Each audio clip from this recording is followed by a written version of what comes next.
সবাইকে কাতার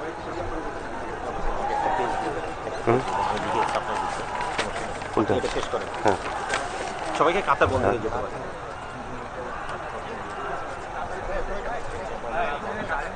বলবে ধর্ম জীবনে এটা পাঠ করেন মাহমুদুর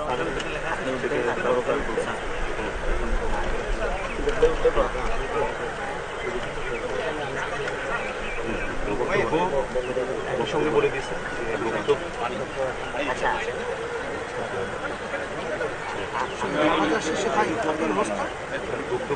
হাতের জীবন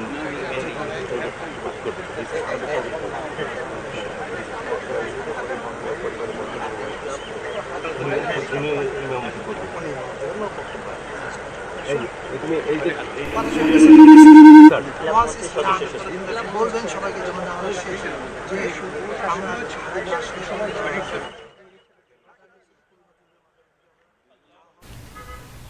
সুপ্রিয় দর্শক, অনারে জাতীয় সংসদ ভবনের দক্ষিণ প্লাজার উসমান হাদির জানাজা চলুন সরাসরি বিটিপির সৌজন্যে ওনারা দেখতে লাগুন। ইতিমধ্যেই জানাজা মেদিন লাখো মানুষ ঢলনায় মেয়ে এবং এর উপস্থিত অন্তর্বর্তী সরকারের প্রধান উপদেষ্টা ডক্টর মোহাম্মদ ইউনূস সহ অন্যান্য উপদেষ্টা হল এবং বিভিন্ন রাজনৈতিক দলের নেতৃবৃন্দ হল দুইটায় জানাজা শুরু হইবার কথা এবং একটু পরেই জানাজা শুরু হইব ইয়েনি আর দেখির এবং এটা দেখি ইতিমধ্যে প্রথম সারির যে বিভিন্ন বিএনপি, এনসিপি, জামাত সহ বিভিন্ন রাজনৈতিক দলের সিনিয়র নেতৃবৃন্দ হল এটা উপস্থিত আছে। উসমান হাদির জীবনী পাঠ করবেন।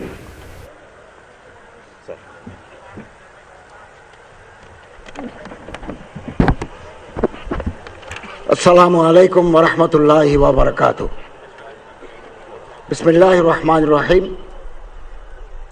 কুল্লু মান আলাইহা ফান ওয়া ইয়াবকা ওয়াজহু রাব্বিকা যুল জালালি ওয়াল ইকরাম। কুল্লু নাফসিন যায়িকাতুল মাউত বাল আহইয়াউন ইনদা রাব্বিহিম ইরযাকুন। সম্মানিত মুসল্লিবৃন্দ, সম্মানিত সংগ্রামী জনতা, আজকে আমরা জুলাই বিপ্লবের সম্মুখ সারির যোদ্ধা বীর শহীদ শরীফ ওসমান হাদির নামাজে জানাজা আদায়ের জন্য সমবেত হয়েছি। তিনি শাহাদত বরণ করেছেন। আমরা আল্লাহর কাছে দোয়া করি আল্লাহ তাকে যেন শাহাদতের মর্যাদা দান করেন এবং তার জীবনের ত্রুটি বিচ্ছুতিগুলো আল্লাহ তাআলা মার্জনা করেন। আল্লাহ তার কবরকে জান্নাতুল ফেরদাউসের টুকরা বানিয়ে দেন এবং তিনি যে স্বপ্ন দেখেছিলেন আধিপত্যবাদ বিরোধী একটা ইনসাফ ভিত্তিক সমাজ যে প্রতিষ্ঠা করার স্বপ্ন দেখেছিলেন তার পূর্ণতা দেওয়ার জন্য দেশবাসীকে আপনি তৌফিক দান করুন। সারা বাংলাদেশ আজ কাঁদছে। ধর্ম মন্ত্রণালয়ের নির্দেশনায় বাংলাদেশের গ্রামে গঞ্জে শহরে বন্দরে সব মসজিদে আমাদের ভাই জনাব শরীফ ওসমান হাদির জন্য দোয়া, খতমে কোরআন, জিকির আজকার সম্পন্ন হয়েছে। আমি তার জীবন বৃত্তান্ত পাঠ করছি। 1993 সালের 30 জুন ঝালকাঠি জেলার নলছিটি উপজেলার জন্ম নেওয়া কবি শরীফ ওসমান হাদি বাংলাদেশের স্বাধীনতা ও সার্বভৌমত্বের প্রতীক হয়ে উঠেছেন। তার ক্ষুরদার যুক্তি, দেশপ্রেম, মানবিক মূল্যবোধ, দৃঢ়তা দিয়ে তিনি দেশকে ভালোবেসেছেন। জান দেব কিন্তু জুলাই দেব না, এই স্লোগান বুকে ধারণ করা হাদি ছিলেন গুম, খুন ও বাংলাদেশের মানুষের গণতান্ত্রিক অধিকার কেড়ে নেওয়া ফ্যাসিস্ট আওয়ামী লীগের বিরুদ্ধে জুলাই পরবর্তী সবচাইতে তীব্র কণ্ঠস্বর। নতুন বাংলাদেশের সাংস্কৃতিক ন্যারেটিভ নির্মাণে শরিক হওয়ার জন্য প্রতিষ্ঠা করেছিলেন ইনকিলাব কালচারাল সেন্টার। বাংলাদেশের সার্বভৌমত্ব বিরোধী খুনিরা 12ই ডিসেম্বর দুপুরে জুমার নামাজের পরপরই তাকে গুলি করে 18ই ডিসেম্বর 2025 রাতে সিঙ্গাপুর জেনারেল হাসপাতালে শাহাদত বরণ করেন বীর ওসমান হাদি। ওরা ওসমান হাদিকে নিশ্চিহ্ন করতে চেয়েছিল, আর ওসমান হাদি হয়ে উঠলেন আমাদের সবচেয়ে বড় প্রতীক স্বাধীনতা এবং সার্বভৌমত্বের। আল্লাহ তাআলা ওনার মাগফিরাত করুন এবং বেহেশতের অসংখ্য নাজ ও নিয়ামত দিয়ে আল্লাহ তাকে সম্মানিত করুন, আমিন।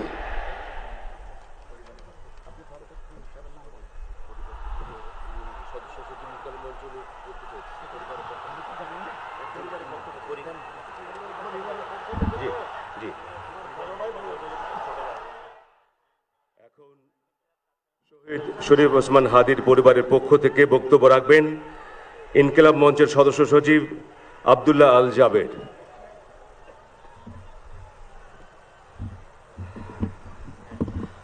আসসালামু আলাইকুম। আমরা কি এখানে কান্নার জন্য এসেছি? আমরা এখানে কিসের জন্য এসেছি? আমার ভাইয়ের রক্তের বদলা নেওয়ার জন্য আজকে আমরা এই জানাজায় দাঁড়িয়েছি। প্রিয় ভাইয়েরা, আজকে কবি নজরুলের যেই বিদ্রোহী দুটো লাইন, যাকে ওসমান হাদি তার আদর্শ মনে করত, আমি চিরবিদ্রোহী বীর, বিশ্ব ছড়ায় উঠে আজি একা, চির উন্নত শির। প্রিয় ভাইয়েরা, আপনারা জানেন শরীফ ওসমান হাদিকে এক সপ্তাহ 168 ঘন্টা আগে গুলি করা হয়েছে। এখন পর্যন্ত কি তার খুনিকে গ্রেফতার করা হয়েছে? সরকারের পক্ষ থেকে এখন পর্যন্ত কি খুনিকে গ্রেফতারের ব্যাপারে আপনাদেরকে আশ্বস্ত করা হয়েছে? তারা কি এখন পর্যন্ত আমাদেরকে জানিয়েছে যে খুনি কোন জায়গায় রয়েছে? আমরা স্পষ্ট মনে করছি যে এখানে খুনি একজন নয়, এখানে পুরো একটা খুনি চক্র কাজ করেছে। আমরা ইনকিলাব মঞ্চ এবং তার পরিবারের পক্ষ থেকে আপনাদেরকে জানিয়ে দিতে চাই,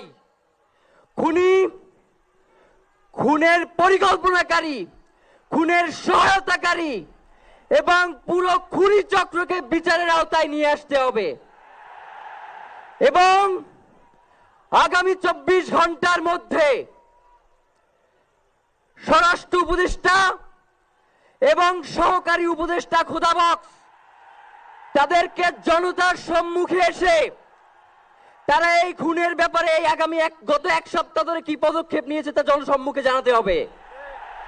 যদি তারা জানাতে না পারে তাহলে তাদেরকে পদত্যাগের জন্য প্রস্তুত থাকতে হবে। আমরা ইনকিলাব মঞ্চ কোনোভাবেই শরীফ ওসমান হাদির রক্তকে বৃথা যেতে দেব না। আমরা ঘোষণা করতে চাই, শরীফ ওসমান হাদির রক্তের মধ্য দিয়ে বাংলাদেশ ইনসাফ কায়েম হবে। আপনাদেরকে তিনি বারংবার বলেছেন, বাংলাদেশের স্বাধীনতা, সার্বভৌমত্ব রক্ষা এবং ইনসাফের লড়াইয়ের জন্য আমাদেরকে যদি জীবন দিয়ে দিতে হয় আমরা জীবন দিয়ে দেব, তবু ইনসাফের লড়াই ছাড়বো না। সুতরাং প্রিয় বন্ধুগণ, আমাদেরকে ইনসাফের লড়াই লড়তেই হবে। আপনারা রাজি আছেন কিনা? এবং সেই সাথে আমরা আরো বলতে চাই, সিভিল মিলিটারি ইন্টেলিজেন্সের মধ্যে ঘাপটি মেরে বসে থাকা আওয়ামী দোসরদেরকে চিহ্নিত করে গ্রেফতার করতে হবে। প্রিয় সংগ্রামী বন্ধুগণ, শরীফ ওসমান হাদির পরিবারকে জানানো হয়, রাষ্ট্রের পক্ষ থেকে আপনাদেরকে যদি কোনো সুবিধা দরকার হয় আপনারা আমাদেরকে বলবেন। আমরা শরীফ ওসমান হাদির পরিবার থেকে রাষ্ট্রকে জানাতে চাই, যদি এই রাষ্ট্রকে রক্ষা করতে শরীফ ওসমান হাদির পরিবারের 5 সদস্য, তার ভাই এবং বোনদের যদি রক্ত লাগে তারা দেওয়ার জন্য প্রস্তুত রয়েছে, তবুও এই খুনিদেরকে চিহ্নিত করে বিচারের মুখোমুখি করতে হবে। আমরা আপনাদেরকে আরেকটা ঘোষণা দিয়ে আজকের বক্তব্য শেষ করতে চাই, ওসমান হাদির নিরাপত্তার জন্যই কোন জায়গা থেকে তার লাশ নিয়ে যাওয়া হবে আমরা জানি না। ওসমান হাদি ভাই কি মৃত? তিনি আমাদের লক্ষ কোটি তরুণের মধ্যে জীবিত রয়ে যাবেন ইনশাআল্লাহ।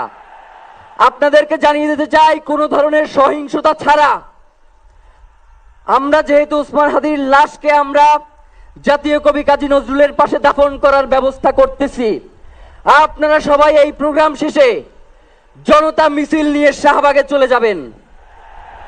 আমরা ওখানে গিয়ে আপনাদের সাথে দাফনের পরে কথা বলবো। হয় বাংলাদেশের স্বাধীনতা, সার্বভৌমত্ব থাকবে, বাংলাদেশের ইনসাফ কায়েম হবে, নয়তো আমরা বাংলাদেশের জন্য রক্ত দেওয়ার জন্য সবাই প্রস্তুত রয়েছি। এবং ইনকিলাব মঞ্চ ব্যতীত কারো কোনো প্রোপাগান্ডায় আপনারা কোনো ধরনের সহিংসতার পথ বেছে নেবেন না। আমরা ইনকিলাব মঞ্চের পক্ষ থেকে আপনাদেরকে জানাবো কখন কি ব্যবস্থা গ্রহণ করতে হবে। আপনাদের সকলকে এই লক্ষ লক্ষ মানুষকে আজকে শরীফ ওসমান হাদির জন্য যারা এসেছেন, শহীদ শরীফ ওসমান হাদি, তাকে আমরা সবাই দোয়া করব এবং তার যেই লড়াইয়ের পথ, তার যেই সাংস্কৃতিক আন্দোলন, তার যেই আধিপত্যবাদের বিরুদ্ধে লড়াই, আমরা সকলে সেটাকে একসাথে প্রতিহত করব। বাংলাদেশ জিন্দাবাদ, ইনকিলাব জিন্দাবাদ, নারায়ে তাকবীর, নারায়ে তাকবীর। দিল্লি না ঢাকা, দিল্লি না ঢাকা, গোলামি না আজাদি, ক্ষমতা না জনতা, আপোষ না সংগ্রাম, দিল্লি না ঢাকা। আমার ভাই কবরে, খুনি কেন বাহিরে, আমরা সবাই হাদি হব, গুলির মুখে কথা কব, আমরা সবাই হাদি হব। নারায়ে তাকবীর, ইনকিলাব ইনকিলাব, মুজিবাদ মুর্দাবাদ, ইনকিলাব জিন্দাবাদ।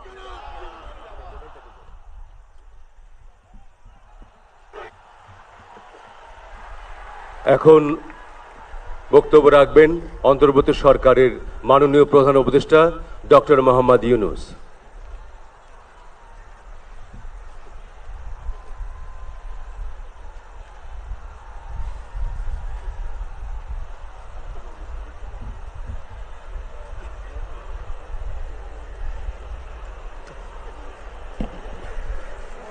আসসালামু আলাইকুম। লক্ষ লক্ষ লোক আজকে এখানে হাজির হয়েছে, পথে ঢেউয়ের মতো লোক আসছে। সারা বাংলাদেশ জুড়ে কোটি কোটি মানুষ আজকে এই মুহূর্তের জন্য অপেক্ষা করছে। তারা তাকিয়ে আছে হাদির কথা শোনার জন্য। আজকে বিদেশে যারা আছে বাংলাদেশি, এই মুহূর্তে তারাও হাদির কথা জানতে চায়। প্রিয় ওসমান হাদি, তোমাকে আমরা বিদায় দিতে আসি নাই এখানে। তুমি আমাদের বুকের ভেতরে আছো এবং চিরদিন বাংলাদেশ যতদিন আছে তুমি সকল বাংলাদেশির বুকের মধ্যে থাকবে। এটা কেউ সরাতে পারবে না। আমরা আজকে তোমাকে প্রিয় হাদি বিদায় দিতে আসিনি। আমরা তোমার কাছে আমরা ওয়াদা করতে এসেছি। তুমি যা বলে গেছো সেটা যেন আমরা পূরণ করতে পারি, সেই ওয়াদা করার জন্য আমরা একত্র হয়েছি। সেই ওয়াদা শুধু আমরা নয়, পুরুষানুক্রমে বাংলাদেশের সব মানুষ পূরণ করবে। সেই ওয়াদা করার জন্যই আমরা তোমার কাছে আজকে এসেছি, সবাই মিলে যে যেখানে আছি। আমরা তোমার যে মানব প্রেম, তোমার যে ভঙ্গি, মানুষের সঙ্গে উঠা বসা, তোমার যে রাজনৈতিক দৃষ্টিভঙ্গি, সবাই প্রশংসা করছে। সেটা আমরা মনে প্রাণে গ্রহণ করছি, যে এটা যেন আমাদের মনে সব সময় জাগ্রত থাকে, আমরা সেটা অনুসরণ করতে পারি। তুমি আমাদেরকে এমন এক মন্ত্র কানে দিয়ে গেছো, সেই মন্ত্র বাংলাদেশের কেউ কোনোদিন ভুলতে পারবে না এবং এই মন্ত্র চিরদিন আমাদের কানে বাঁচতে থাকবে। সেই মন্ত্র বাংলাদেশের বড় মন্ত্র হয়ে আমাদের জাতির সঙ্গে সংযুক্ত থাকবে। তোমার মন্ত্র ছিল চলো বলবীর চির উন্নত মমশির। এই উন্নত মমশিরের যে মন্ত্র তুমি দিয়ে গেছো, সেটা বাংলাদেশি সন্তানের জন্মলগ্ন থেকে যতদিন সে বেঁচে থাকবে নিজের কাছে বলবে চল বলবীর চির উন্নত মমশির, আমাদের শির কখনো নত হবে না। সেই মন্ত্র তুমি আমাদেরকে দিয়ে গেছো, আমাদের সব কাজে সেটা আমরা প্রমাণ করব। আমরা দুনিয়ার সামনে মাথা উঁচু করে চলবো, কারো কাছে মাথা নত করব না। সেই মন্ত্র তুমি আমাদেরকে দিয়ে গেছো, আমরা সেটা পূরণ করে যাব। প্রিয় হাদি, তুমি নির্বাচনে অংশগ্রহণ করতে চেয়েছিলে এবং সেই নির্বাচনে অংশগ্রহণ করতে গিয়ে নির্বাচন কিভাবে করতে হয় তারও একটা প্রক্রিয়া জানিয়ে গেছে আমাদেরকে।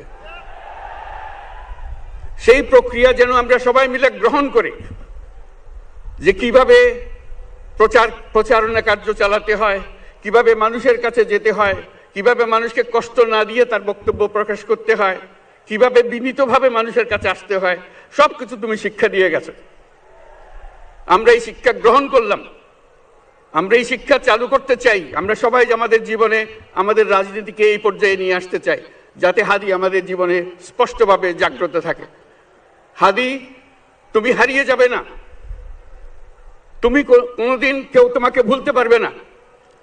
তুমি যুগ যুগ ধরে আমাদের সঙ্গে থাকবে, আমাদেরকে তোমার মন্ত্র পুনঃ পুনঃ মনে করিয়ে দেবে, আমরা তোমাকে মনে করিয়ে দেব চলবীর অন্যতম মশির। আমরা সেই মন্ত্র নিয়ে আজকে সামনের পথে এগিয়ে যাব। তোমাকে আমাদের সবার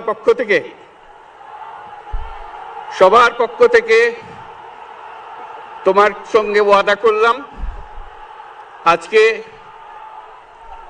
আজকে তোমাকে আল্লাহর হাতে আমানত রেখে গেলাম। আমরা সব সময় তোমার কথা স্মরণ রেখে জাতির অগ্রগতির পথে চলতে থাকব। ধন্যবাদ সবাইকে।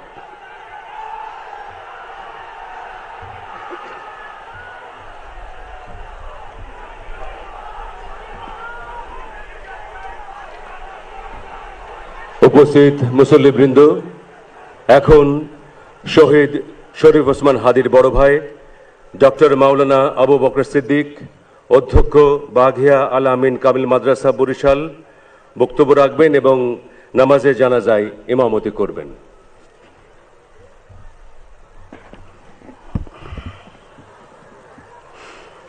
السلام عليكم ورحمة الله وبركاته. نحمده ونصلي على رسوله الكريم، أما بعد، فأعوذ بالله من الشيطان الرجيم. بسم الله الرحمن الرحيم. كل نفس ذائقة الموت. صدق الله العظيم. সম্মানিত হাজিরিন, আজকের এই লক্ষ লক্ষ তৌহিদি জনতা, আপনারা হাজির হয়েছেন আমার কলিজার টুকরা ছোট ভাই শহীদ শরীফ ওসমান হাদির জানাজার নামাজে অংশগ্রহণ করার জন্য। সম্মানিত হাজিরিন, আপনারা জানেন শহীদ ওসমান হাদি তিনি স্বাধীনতার সার্বভৌমত্ব রক্ষার জন্য এই বাংলাদেশের 18-20 কোটি মানুষের কাছে একটি মেসেজ দিয়েছিলেন, কিভাবে একটি স্বাধীনতার সার্বভৌমত্ব রক্ষা করতে হয়। আজকের বড় পরিতাপের বিষয়, আমার বলার মতো কোনো অবস্থা নেই। আপনারা জানেন যে শরীফ ওসমান হাদির একটি বাচ্চা মাত্র 8 মাস বয়স। ওর বাচ্চা যখন জন্ম হয়েছে আমাকে বলেছেন, ভাই আমার বাচ্চার জন্য একটি নাম নির্বাচন করেন, যেই নামের মধ্যে বিপ্লবী চেতনা থাকবে। আমার সন্তানের জন্য একটি নাম নির্বাচন করেন, যেই নামটা সাহসিকতার পরিচয় বহন করবে। আমি অনেক যাচাই বাছাই করে ওর সন্তানের নাম দিয়েছিলাম ফিরনাস, বিপ্লবী এবং সাহসী। সম্মানিত ভাইয়েরা, আজকের ওর সন্তানের চেহারার দিকে তাকানো যায় না। আজকের আমার মা প্রায় পাগল হয়ে যাচ্ছে, জ্ঞান হারিয়ে ফেলছে। আমার ভাই বোন তারা পাগল হয়ে যাচ্ছে। আমার 6 ভাই বোনের মধ্যে সবচেয়ে ছোট ছিল শরীফ ওসমান হাদি। আজকের তার লাশ আমার কাঁধে বহন করতে হচ্ছে। আজকের আপনাদের কাছে আমার কোনো দাবি নেই, শুধু একটি দাবি। 7 থেকে 8 দিন হয়ে গেল দিবালোকে প্রকাশ্যে রাজধানী ঢাকায় জুমার নামাজের পরে খুনি প্রকাশ্যে গুলি করে যদি পার পেয়ে যায়, এর চেয়ে লজ্জার আমাদের আর কিছু নাই। যদি বর্ডার পাস হয়ে যায়, 5 থেকে 7 ঘন্টা সময় তারা কেমন করে গেল, এই প্রশ্ন জাতির কাছে রেখে গেলাম। আমার কোনো চাওয়া পাওয়া নাই। আমার ভাই ওসমান হাদি শহীদ হয়েছে, ওর শহীদি তামান্না ছিল। আপনারা ওর বক্তব্য শুনেছেন, আপনারা শহীদ ওসমান হাদির টক শো শুনেছেন। ও সব সময় শহীদি তামান্না করত। হয়তো আল্লাহ তাআলা ওর শহীদি সেই মত নসিব করে দিয়েছেন। কিন্তু আপনাদের কাছে আমি এই ঋণ কোনদিন আমি ছাড়ব না। আমার ভাই শরীফ ওসমান হাদির বিচার যেন প্রকাশ্যে এই বাংলার জমিনে আমরা দেখতে পারি। ভাইরা আমার, 7-8 দিন হলো, এখনো পর্যন্ত আমরা কিছুই করতে পারলাম না। এই দুঃখে কলিজা ছিঁড়ে যাচ্ছে। আমরা ওসমান হাদির জন্য দোয়া করি, আমরা ওর সন্তান ওর স্ত্রীর জন্য দোয়া করি। ওর সন্তান মাত্র 8 মাস বয়স। গতকালকে যখন ওর কাছে নিয়ে আসছে, সবাই বাবাকে দেখাবে ওসমান হাদিকে। আমি বললাম কি লাভ হবে, ও তো কোনোদিন ওর বাবার চেহারা কথা বলতে পারবে না। ওর ছেলে আর কোনোদিন জানবে না যে আমার বাবা কেমন ছিল। ভাইরা আমার, ওসমান হাদি আর ফিরে আসবে না। ওসমান, তুমি দেখে যাও, লক্ষ লক্ষ জনতা, তৌহিদি জনতা তোমার জন্য পাগল। ওসমান, তুমি মরো নাই, তুমি আমাদেরকে পাগল বানাই দিয়ে গেছো। আল্লাহর কাছে আমরা সবাই দোয়া করি, আল্লাহ যেন আমার ভাই শহীদ শরীফ ওসমান হাদিকে জান্নাতুল ফিরদাউসের মেহমান হিসেবে কবুল করেন।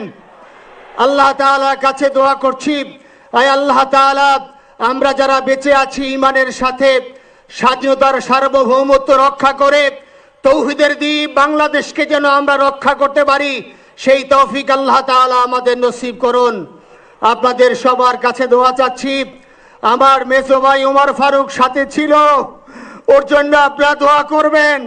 আমার ছোট বোন মাসুমা অ্যাবনর্মাল হয়ে গেছে, তাকে চিকিৎসা করাচ্ছি, ডাক্তাররা বলছে অনেক বেশি সমস্যা। আমাদের পরিবারের জন্য একটু দোয়া করবেন। আমাদের আর কোনো চাওয়া পাওয়া নাই। শরীফ ওসমান হাদি, তুমি বেঁচে থাকো, আমরা ওর জন্য দোয়া করি। আল্লাহ তাআলা শরীফ ওসমান হাদিকে জান্নাতের সর্বোচ্চ মাকাম নসিব করুন। আমিন। আসসালামু আলাইকুম ওয়া রাহমাতুল্লাহি ওয়া বারাকাতুহু। জানাজার নামাজ শুরু হইতেছে। 4 তাকবীরের ফরজে কিফায়া জানাজার নামাজ আমরা আদায় করব।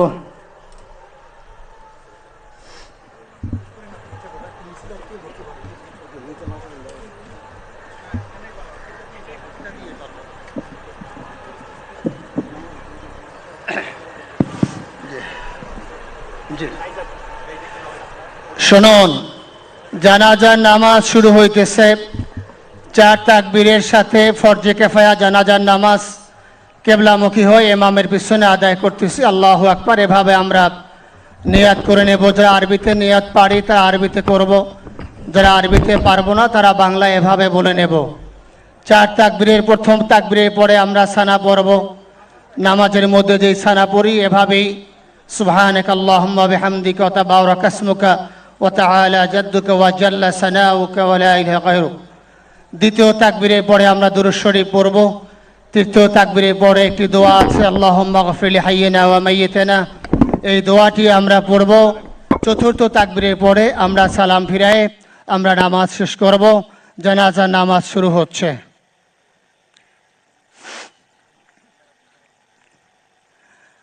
আল্লাহু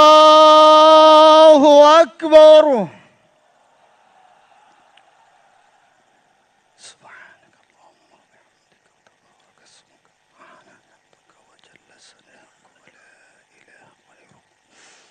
الله أكبر.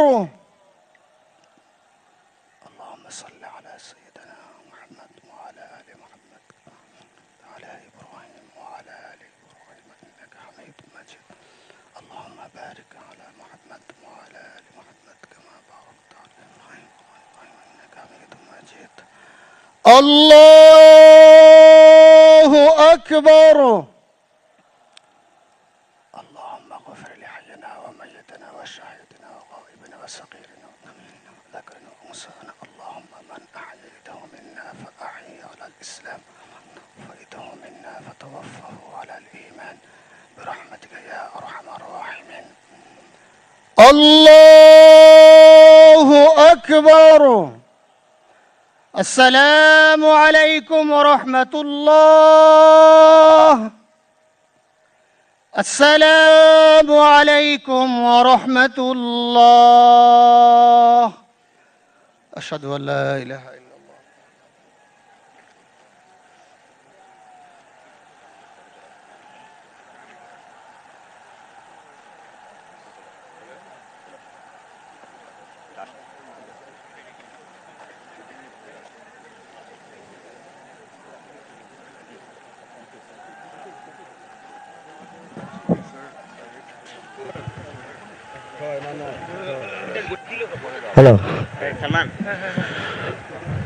উপস্থিত সম্মানিত মুসল্লিবৃন্দ, এখন নামাজে জানাজা শেষে ঢাকা বিশ্ববিদ্যালয়ের কেন্দ্রীয় মসজিদ প্রাঙ্গণে জাতীয় কবি কাজী নজরুল ইসলামের কবরের পাশেই শহীদ শরীফ ওসমান হাদিকে দাফন করার উদ্দেশ্যে রওনা হবে।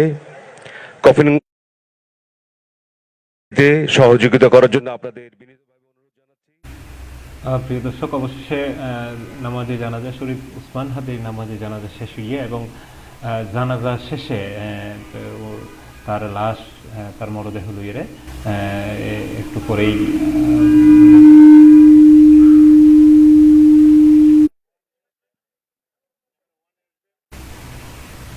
প্রিয় দর্শক, শরীফ উসমান হাদির নামাজে জানাজা শেষ হয়ে লাখো লাখো মানুষের অংশগ্রহণে এই জাতীয় সংসদ ভবনের দক্ষিণ প্লাজার তার নামাজে জানাজা সম্পন্ন হয় এবং একটুমেই তার মরদেহ এখন ঢাকা বিশ্ববিদ্যালয়ের কেন্দ্রীয় মসজিদুল ডাগদি কবি কাজী নজরুল ইসলামের খবরের পাশেই তার শেষ ঠিকানা হইব, অর্থাৎ তার এটা দাফন করা হইব। ইতিমধ্যেই তার খবরের সকল প্রস্তুতি সম্পন্ন হয়েছে এবং একটুনেই সরাসরি লই যাইয়ে তার মরদেহ দাফন করা হইব।